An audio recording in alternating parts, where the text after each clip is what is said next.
souvent entendu dire qu'il fallait 21 jours d'exercice ou de travail intérieur pour pouvoir modifier une habitude ou Ouais. une pensée. Oui, c'est pas faux, mais c'est pas vrai. Parce que ça aussi, c'est un concept limité. Tu comprends? Moi, je crois qu'on peut faire un saut quantique et changer profondément notre regard sur la vie en une seconde. Moi, il y a certaines expériences que j'ai vécues qui m'ont changé irrémédiablement et ça n'a pas pris 21 jours, ni 21 minutes, donc ni 21 secondes. Donc, ça aussi, c'est un concept qu'on achète. Alors, si on achète que ça prend 21 jours, ben, ça va prendre 21 jours au minimum. Alors, je vais jusque-là dans la désidentification. Alors, Jean-Pierre soulève le cas de la prière. C'est une croyance. Comment est-ce que c'est un frein ou est-ce qu'on peut l'utiliser à bon escient, selon toi? Ben là, ça va dépendre. Si la prière est je me mets dans je suis petit et je demande à plus grand que moi de venir me sauver, ben je crois que la prière, elle aura probablement un effet parce qu'on a quand même on a prouvé par plein de recherches à quel point la prière pouvait effectivement être d'une grande aide, parce que c'est comme si on abandonne. Hein, la prière est un peu un abandon. Et quand on abandonne, on arrête de lutter. Et quand on arrête de lutter, la vie peut beaucoup plus nous ramener ce qu'on a envie qu'elle nous amène. Il y a une loi qui s'appelle la loi du balancier en physique quantique qui exprime très clairement l'envers de la médaille de la prière, si tu veux. C'est-à-dire que quand j'abandonne une idée et que j'arrête de lutter, la vie, il y a un relâchement et les choses peuvent vraiment changer. Hein, la physique dit beaucoup, on vit dans une expansion-contraction. Hein, il y a le souffle de l'univers, il y a le souffle de notre corps, c'est comme ça. Alors, on vit des expansions, contractions. Et souvent, la prière nous amène dans une expansion parce qu'il y a un lâcher-prise, surtout s'il y a énormément de ferveur ou de foi dans notre prière. Oui, ça va pouvoir faire quelque chose qui va amener de l'expansion. Mais où est si on réalise que, comment je veux dire ça, que la prière peut être un mouvement de reconnexion à soi dans notre grandeur, ça n'a pas tout à fait le même poids que de se laisser dans je suis petit et j'ai besoin de plus grand que moi. Ouais, c'est une belle distinction. Je verrais comme ça. Nous avons, il s'appelle Très Mauvais Panda. Bon, je ne sais pas pourquoi, mais il s'appelle comme ça. Et il te demande, est-ce qu'on doit changer d'environnement si celui-ci nous a rendus malades? Alors, on revient encore avec la nuance entre l'intérieur et l'extérieur. Et je crois que notre extérieur est le reflet de notre intérieur. Donc, à ce moment-là, on dit souvent, où que vous soyez, où que vous, quel que soit le voyage que vous allez entreprendre, la seule chose que vous allez avoir partout, quels que soient les endroits que vous allez visiter, c'est vous-même. Donc, nous sommes qui nous sommes dans n'importe quel endroit, qu'il soit toxique ou pas toxique. Par contre, c'est certain que choisir de sortir de quelque chose qu'on identifie comme étant toxique, c'est sûrement une bonne décision. Mais de se ramener à soi. Pourquoi est-ce que je crée cet environnement toxique-là? Ou plutôt, ou encore, cet environnement toxique-là parle de quoi que je porte encore en moi comme croyance de limitation ou de petitesse. Parce que je trouve que c'est trop facile de dire la faute est là. On revient dans victime coupable, bourreau, on revient dans le triangle un peu limitant encore, mais tout ça aussi, attends, dans le fond, on pourrait dire que sortir d'un environnement toxique, quand on n'est pas prêt ou pas capable de faire face à tout ce qu'on est sûrement une excellente solution. Mais d'en sortir et de continuer de porter le comment du pourquoi j'ai manifesté ça dans ma vie, je crois que ça peut être très libérateur. Merci Louisanne. Je passe à la question de Aaron qui demande, que pensez-vous d'Ho'oponopono? Ah, Alors, ben, le Ho'oponopono est une grande prière hein, de guérison qui nous ramène dans notre être multidimensionnel, c'est-à-dire dans 100% responsable. Parce que c'est ça que le docteur Houlen a fait dans sa clinique psychiatrique de prison, où il a regardé le dossier de chaque patient prisonnier et où il a dit qu'est-ce que cet être-là porte qui m'appartient? Parce que s'il est là devant moi, c'est que moi, j'ai affaire avec cette histoire-là parce que j'en suis témoin. Et c'est comme ça que le Ho'oponopono fonctionne. C'est j'allège mon intérieur pour que l'extérieur soit allégé. Donc, dans ce sens-là, je trouve que ça peut être une bonne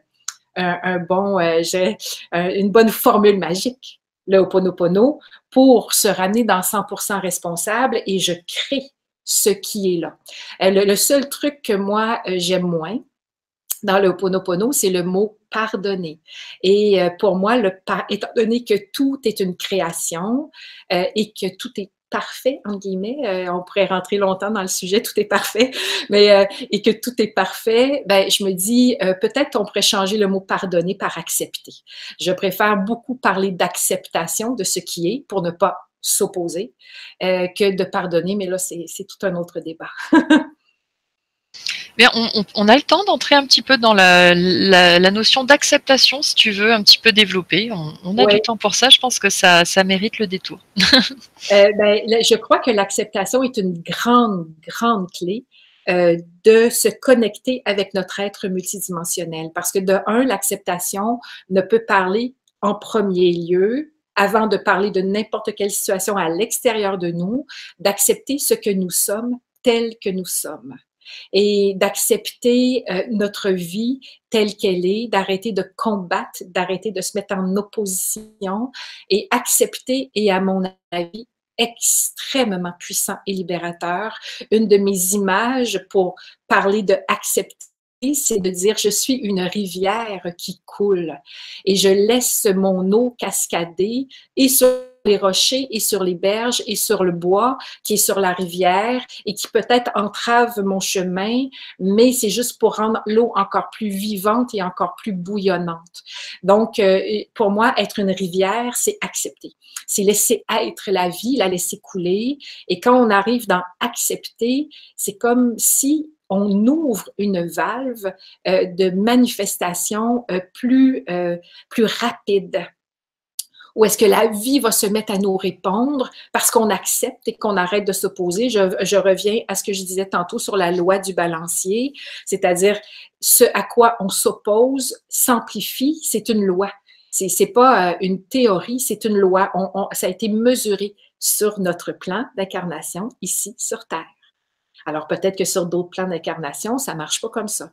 Mais ici, sur Terre, sur ce plan d'incarnation, jusqu'à un certain point, quand on résiste et qu'on s'oppose, on amplifie. Donc, accepter, pour moi, fait qu'on arrive à s'accepter soi-même. Et là, on arrive, dans le fond, Estelle, à quelque chose que j'enseigne depuis longtemps et qui est très, très, très à la mode, c'est quelle est notre mission de vie. Hein? Et tu vas voir, je vais te faire le lien entre accepter et la mission de vie. Parce que souvent, les gens cherchent leur mission de vie à l'extérieur de eux. Ils veulent avoir, je sais pas trop, un travail, mission de vie, une passion, mission de vie, un hobby, mission de vie. Ils pensent que leur mission de vie est quelque chose à l'extérieur. Tandis que la seule, à mon avis, là, de tout ce que j'ai pu visiter et comprendre et vibrer à l'intérieur de moi, la seule mission de vie que nous ayons est de nous aimer inconditionnellement. Et là, on arrive dans l'acceptation.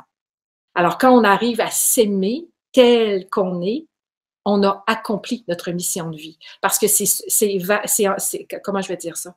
C'est comme si dans le chemin vers le retour intérieur de l'amour que je me porte à moi-même en premier lieu, que l'acceptation va s'installer et que je vais pouvoir reconnaître ma grandeur. Tant que je ne m'aime pas, on ne peut pas reconnaître notre grandeur. Alors, c'est pour ça que c'est comme, à mon avis, c'est le nerf de la guerre. Donc, on est des êtres multidimensionnels, on est de puissants créateurs, mais pour toucher ça, il faut revenir à l'intérieur de soi et se dire ce que je suis est magnifique et grandiose. Donc, je m'accepte tel que je suis, peu importe Moi, je suis une grande adepte de la parfaite imperfection.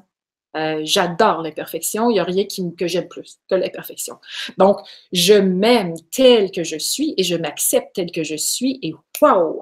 Là, on vient d'allumer le feu de la manifestation de notre grand être. Genre, je pourrais dire ça comme ça.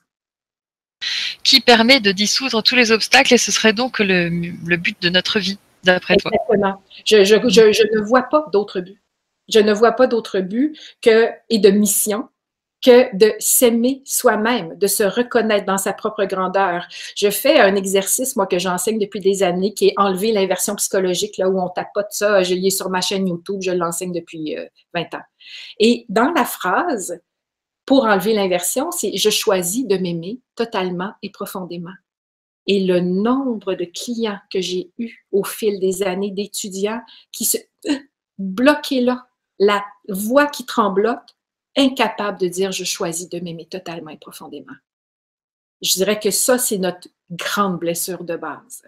Alors, quand on vient la reconnaître et qu'on vient se donner à soi, se s'aimer, on arrive à rentrer dans notre vulnérabilité, donc on arrive à s'ouvrir encore plus et on arrive de plus en plus à connecter à notre grande puissance. Bel enseignement, merci Louise-Anne. Et je t'ai rencontrée il y a quelques années à Montréal lorsque tu donnais une conférence de kinésiologie holistique. On peut évoquer un petit peu cette partie-là de ton enseignement, même si maintenant c'est beaucoup plus vaste, parce que j'avais beaucoup aimé ton approche et l'efficacité, la rapidité finalement des résultats que tu obtenais. Alors je te laisse présenter cette voie. Oui, parfait, avec joie. Alors moi, mon chemin d'accompagnante et de thérapeute s'est dessiné il y a une trentaine d'années quand j'étais enceinte de mon fils, où j'ai décidé que je voulais être autonome. Je voulais pouvoir accompagner mes enfants dans leurs petits trucs de santé, donc je suis devenue herboriste. J'ai enseigné l'herboristerie partout ici au Québec. Ensuite, j'ai fait de la symbolique biologique parce que je voyais bien que l'herboristerie n'était pas suffisant. Et un jour, la kiné a croisé ma route et là, ça a été... Je dis toujours, la kiné, c'est le TGV de la libération, de la guérison, de la conscience. Et la kiné, c'est on vient encore se mettre en lien avec notre corps. Donc, la kiné, c'est un test musculaire qui vient des chiro et qui vient travailler avec notre inconscient et avec notre intelligence innée. Alors, moi, ce que je dis souvent, c'est on a beau parler avec quelqu'un pendant 50 heures de pourquoi il a tel ou tel problème, on a très peu de chances de le trouver réellement ou tel blocage, parce que la cause profonde est invariablement dans l'inconscient. Et quand la cause est dans l'inconscient, le conscient ne le sait pas. Et à ce moment-là, on a beau parler, on ne le trouve pas. Donc, quand j'ai trouvé cet outil extraordinaire qui parle à travers notre intelligence corporelle, qui donne accès à l'inconscient, c'est-à-dire notre disque dur, hein, l'inconscient, c'est notre banque de données et notre inconscient se souvient de tout, tout, tout. Alors, à ce moment-là, grâce aux tests musculaires, on a accès en une rencontre, en quelques minutes parfois, à c'est ça qui s'est passé. On trouve l'âge, on trouve le programme par défaut, on trouve la blessure, on trouve le trauma. Et je réussis même avec la kiné à aller travailler dans les autres vies. Hein, parce que l'âme est multidimensionnelle, on n'a pas que cette vie.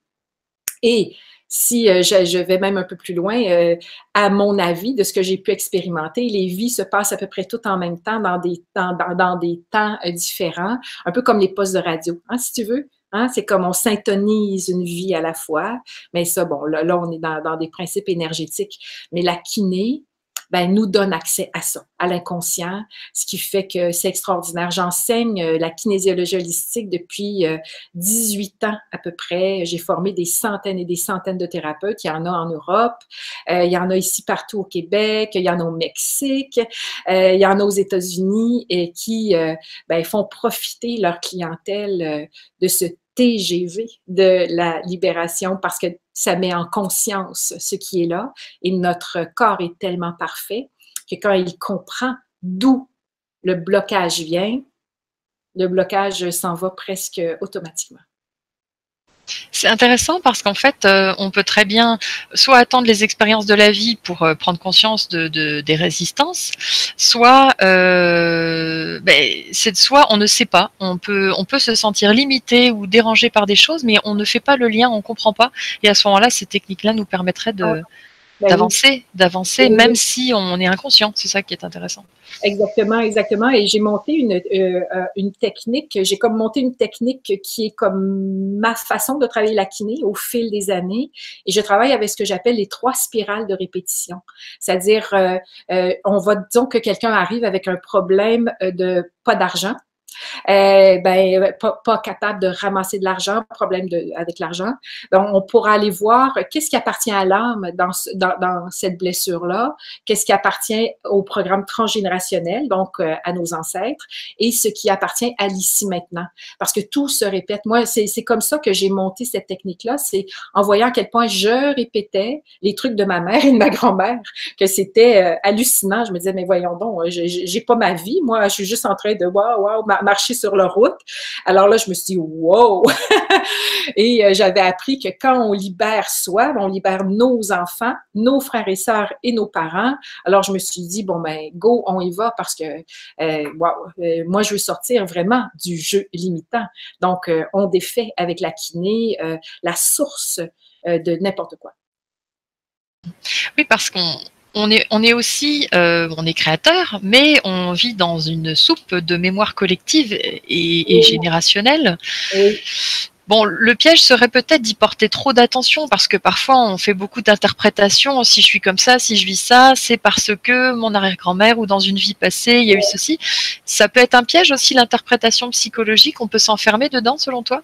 Ah oui, certainement, et on peut y donner beaucoup trop d'attention. Alors, on revient à une autre des lois, ce sur quoi je mets mon attention s'amplifie. Donc, moi, ce que je dis à mes clients, aux gens qui viennent dans mes grands événements, c'est on s'occupe, on met de l'attention sur ce qui nous nuit profondément. On commence pas à chercher tout, à faire des fouilles archéologiques de toutes nos souffrances. C'est pas nécessaire, c'est même pas profitable. Nous portons dans nos mémoires cellulaires des éons de trucs qui viennent de la nuit des temps.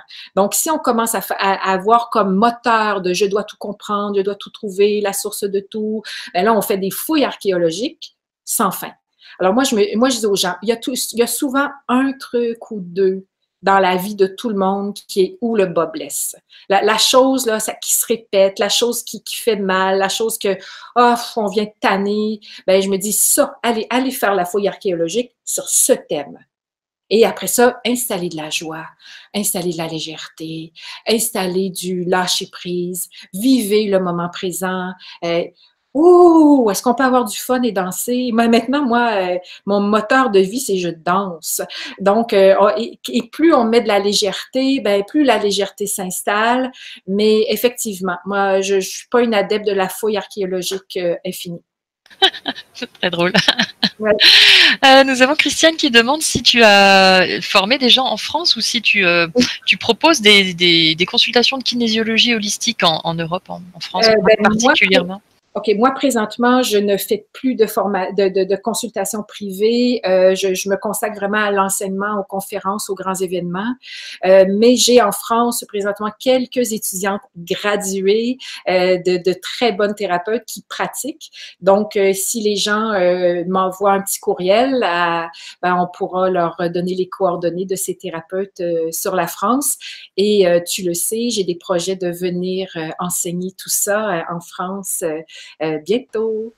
Oui, alors ce sera bientôt sur le site sonava.ca. Il y a des événements en préparation avec Louisanne en France et même dans les dom-toms, pour tout vous dire. Donc le site de Louisanne, pour avoir plus d'informations, c'est tout simplement louisanne avec un seul n.com. Exactement. Voilà, on le notera sur la rediffusion. Oui, c'est facile comme ça. Et sur ce site-là, il y a une section qui s'appelle blog. Et pour les gens, ça peut être vraiment le fun parce qu'il y a tous les articles que j'ai écrits et il y a toutes les émissions de radio que j'ai animées ici au Québec. Donc, c'est plein d'informations gratuites, facilement accessibles dans la section blog de louisanne.com. D'ailleurs, je voulais aussi te féliciter pour tes infolettes qui sont très bien faites. Donc, n'hésitez pas à vous abonner à son infolette. Très agréable. Merci beaucoup. Alors, en privé, tu m'as parlé du taux vibratoire parce que tu nous guides aussi un petit peu pour élever le taux vibratoire. Alors, à quoi ça sert? Qu'est-ce que c'est le taux vibratoire pour ceux qui nous rejoignent et qui se posent la question? OK. Ben, le taux vibratoire, je dirais, c'est notre fréquence. Alors, on peut vibrer à différentes fréquences. Il y a même des études qui ont été faites où on a même été capable de mesurer la fréquence de nos émotions. Hein, il y a le docteur Emoto qui a fait aussi beaucoup de recherches sur notre fréquence, dans le fond, en travaillant avec l'eau et la mémoire de l'eau liée à certaines émotions, à certaines attitudes. Et ça, c'est vraiment là que la balle est dans notre camp. Parce que notre fréquence, nous en sommes le grand maître. Et plus on va mettre notre attention sur le beau, le grand, le facile, le fluide, plus notre taux vibratoire va monter et plus la vie va répondre à ce taux vibratoire-là et va nous faire rencontrer des gens sur notre fréquence, nous amener dans des situations sur notre fréquence. Ça aussi, ça fait partie du jeu. Alors, quand on réalise que ce que je suis, ce que je vibre est automatiquement manifesté dans ma vie, ben, de choisir ce sur quoi on met notre attention pour monter le taux vibratoire. Moi, je ne suis pas une adepte nécessairement de la nourriture pour le taux vibratoire. Tu comprends? Je suis beaucoup plus une adepte de ton état intérieur pour le taux vibratoire. Comment tu te sens? Où tu mets ton attention? Est-ce que tu ressasses dans ta tête? Est-ce que tu as plein de rancœur, où est-ce que tu te places? Et selon où on se place, ben là, on va monter notre taux vibratoire de façon qui va faire que, wouh, le cadeau va arriver. Puis c'est là que je dis que la magie arrive. C'est-à-dire que la vie se met à danser avec nous. Parce que le taux est plus haut, ben on danse avec un taux plus haut, puis là, ben là, il y a les synchronicités, il y a les cadeaux, il y a les belles rencontres, il y a souvent, moi-même dans ma vie, je fais, mais voyons donc, mais c'est donc extraordinaire. Je me prends parfois pour une magicienne parce que je vais dire, disons, un mot. Je te donne un exemple. C'est un exemple ordinaire, là, mais moi, je parlais à un de mes amis de ce qu'on appelle le saut quantique. Tu sais, être dans un saut quantique, puis rentrer vraiment dans le processus de... Hey, j'ai un blanc de mémoire. Tu sais, l'oiseau qui renaît de ses cendres, là. Le phénix. Oui, c'est ça, c'est ça. Alors, je lui disais, tu sais, dans le fond, même quand on fait de la thérapie, souvent, on va dire, il faut que le client a une image d'ouverture qui est devant lui, qu'on appelle l'envol du phénix. Alors moi, on est en voiture, puis là, je lui raconte ça, puis là, je lui pointe l'horizon, puis je fais, tu vois, c'est comme ça l'envol du phénix, et à la seconde où je pointe l'horizon, il y a un énorme camion, genre 72 000 roues, qui passe à côté de nous, et c'est marqué Phénix sur le camion, en très, très, très gros.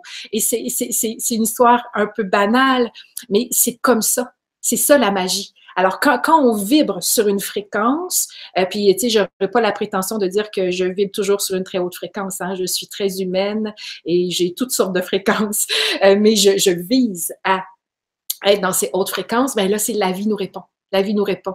Je suis dans l'avion il y a quelques semaines et avant de partir, j'ai vraiment beaucoup bouquiné un livre pour l'amener dans mes formations qui s'appelle Trop intelligent pour être heureux.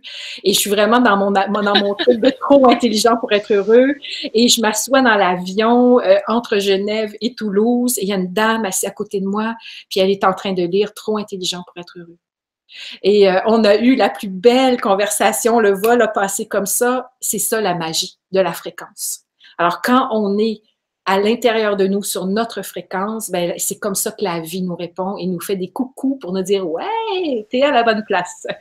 Ouais, c'est très drôle d'ailleurs parce qu'on a l'impression d'avoir une armada d'anges qui a beaucoup d'humour. Alors après, peu importe, c'est des images qu'on peut ressentir en tout cas. Exactement, exactement. Entre ces périodes d'alignement, parfois on change de rail pour suivre notre chemin vraiment. Et dans ce changement de rail, est-ce que tu as déjà constaté justement plutôt des blocages structurels, des choses qui coulent pas de source, je sais pas si tu vois ce que je veux dire. Oui, je vois très bien ce que tu veux dire et c'est comme si la première chose qui monte à mon esprit quand tu m'amènes là, c'est le point zéro.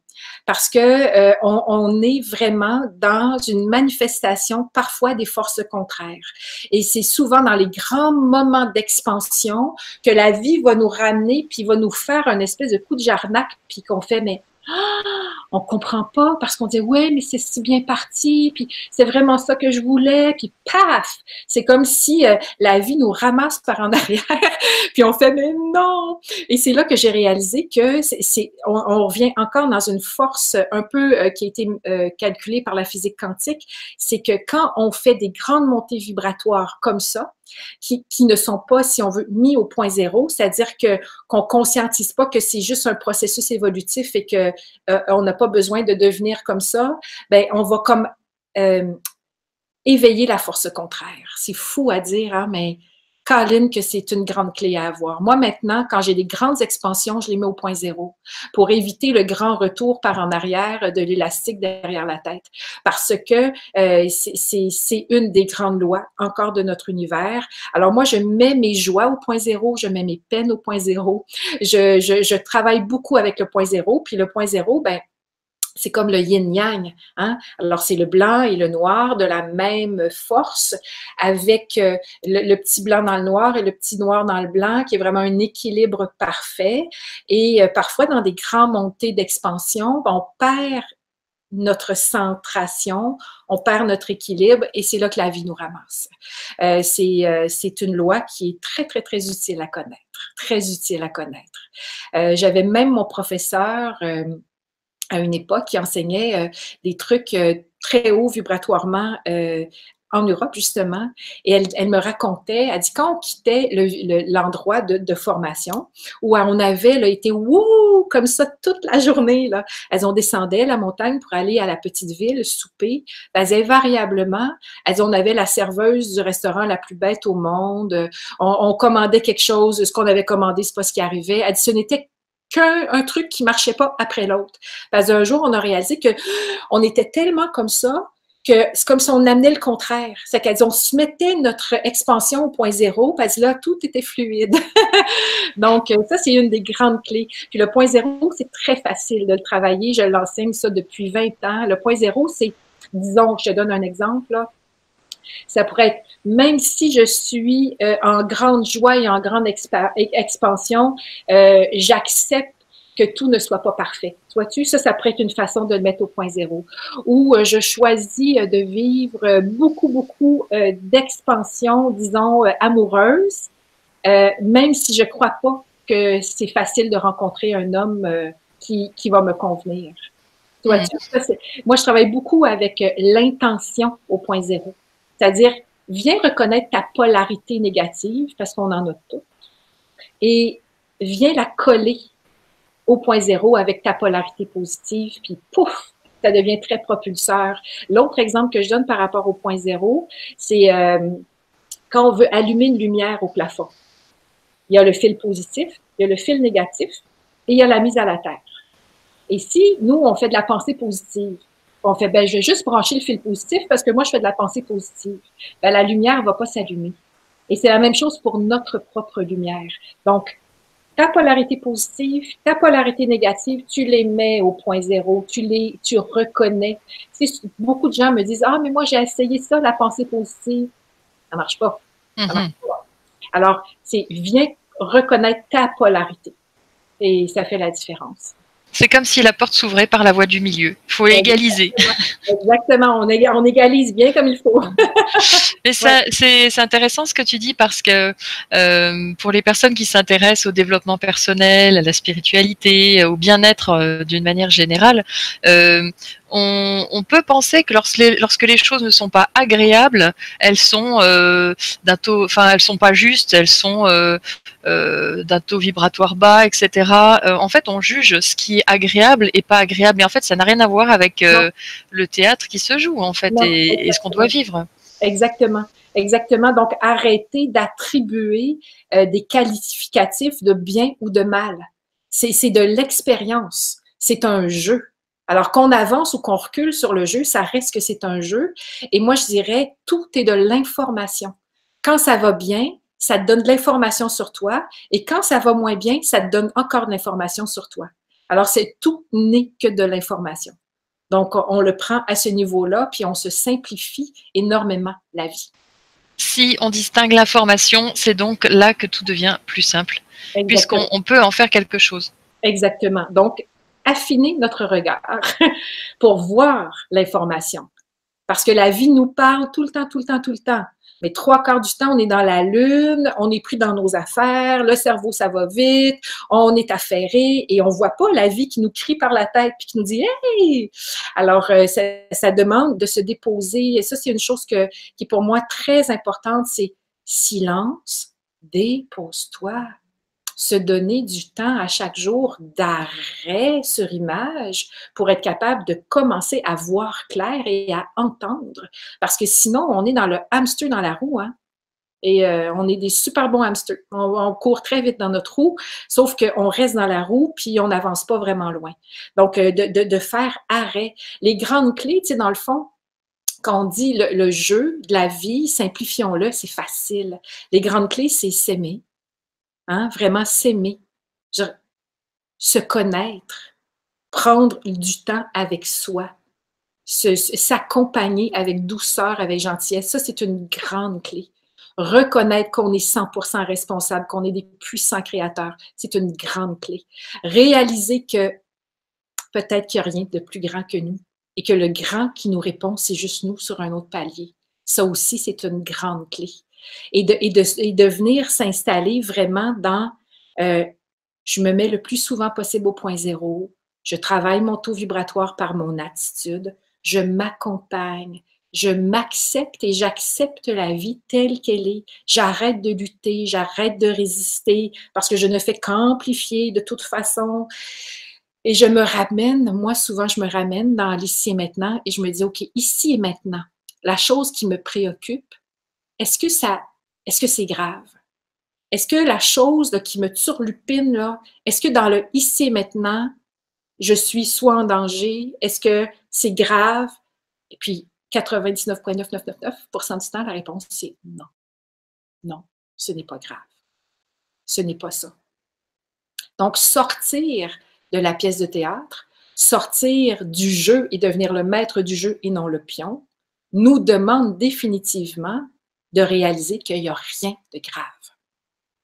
C'est juste un jeu, c'est juste une expérience. Et là, on se désidentifie et là, on devient vraiment de puissants créateurs libres. Merci beaucoup, Louise-Anne. J'aimerais, avant de terminer, qu'on apporte une précision, parce que nous avons un internaute qui soulève, alors ça signifie, par rapport au point zéro, hein, qu'on doit être neutre même dans la joie. Alors, je pense qu'il y a des précisions à apporter à ce sujet-là. On peut ressentir une grande joie. On peut ressentir une très, très, très, très grande joie.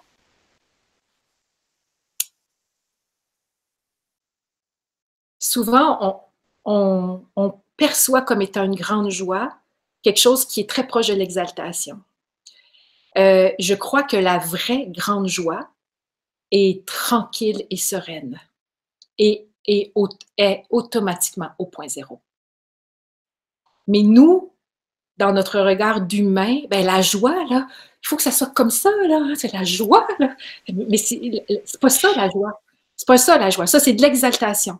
L'exaltation, t'es plus dans ton corps, t'es fébrile. Ça peut être le fun. Ça peut être un thrill à vivre.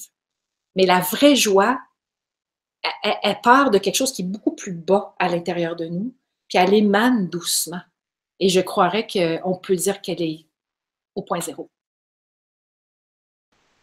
Merci beaucoup, Louise-Anne. Merci à vous tous de nous avoir suivis. Un petit mot pour la fin, Louise-Anne, avant qu'on se quitte? Écoute, moi, je trouve que la vie est magnifique. Et je trouve que quand on marche le chemin de comprendre les règles du jeu, c'est un chemin qui est très, je dirais, tripatif.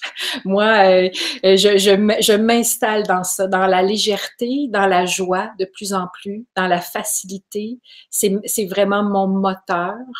Et je dirais peut-être aussi en conclusion que j'anime des lives sur Facebook depuis 2 ans, tous les mercredis soirs. Et ça, pour moi, je le fais autant pour moi que pour les gens. Animer ces lives-là me garde dans le flow, me garde dans le mouvement, me garde dans le lien, parce que je crois profondément que toute élévation, qu'elle soit vibratoire ou qu'elle soit à n'importe quel niveau, que toute reconnexion avec ce que nous sommes profondément part par le fait d'être en groupe. Nous ne sommes pas faits pour évoluer seuls, chacun chez soi. On est fait pour échanger, pour s'aider, pour s'apporter des trucs. J'ai parti un mouvement qui s'appelle S'élever ensemble depuis 2 ans. J'anime des grands ateliers à Montréal sur le thème S'élever ensemble. Et c'est pas le s'élever qui est important pour moi, c'est le ensemble. Donc, de se rappeler que notre nature profonde nous demande de faire les choses ensemble. Eh bien, grand merci Louise-Anne, merci infiniment pour cette conférence avec toi aujourd'hui. Et merci à vous tous de nous avoir suivis. Je vous donne rendez-vous très bientôt sur la chaîne Soneva Organisation et je vous souhaite une bonne continuation. Au revoir à tous. Bye tout le monde. Bye bye.